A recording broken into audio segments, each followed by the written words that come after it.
সেটা নয়, বরং কিভাবে পালাতে হয়, পিছনের দরজা দিয়ে চোরের মতো কিভাবে হেলিকপ্টারে উড়াল দিয়ে পালাতে হয়, সারা বিশ্ববাসীকে সেটি দেখিয়ে দিয়ে ওই শেখ হাসিনা শেষ পর্যন্ত আশ্রয় নিয়েছেন সেই ভারতে।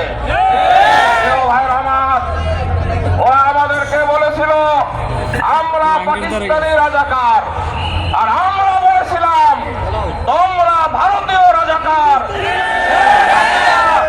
ওই ভারতে আশ্রয় নিয়ে ওরা যে ভারতের রাজাকার সেটাই আবার প্রমাণ দিয়ে দিল।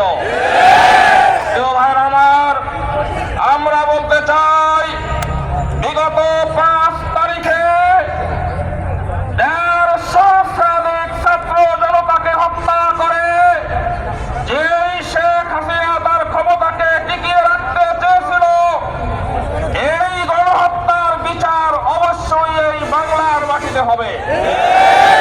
ভাইয়ের আমার, আমরা আইন হাতে তুলে নেব না, কিন্তু আমরা এই অন্তর্বর্তীকালীন সরকারের কাছে অনুরোধ জানাবো, শেখ হাসিনা এবং তার দোসররা বিশ্বের যেখানেই থাকুক না কেন ওদেরকে অবশ্যই ধরে এনে উপযুক্ত বিচারের ব্যবস্থা করতে হবে।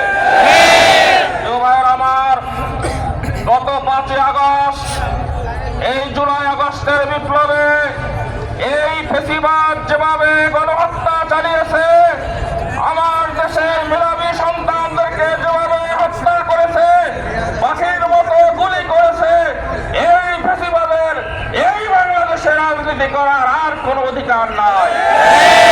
আমার আমি অনুরোধ জানাবো, আগামী দিনে জামায়াত ইসলামের নেতৃত্বে একটি সুন্দর সোনার বাংলা গঠন করার জন্য আসুন আমরা সকলে ঐক্যবদ্ধ হয়ে এগিয়ে যাই। আল্লাহ আমাদের সবাইকে কবুল করুন, আমিন। আসসালামু আলাইকুম ওয়া রাহমাতুল্লাহি ওয়া বারাকাতুহু।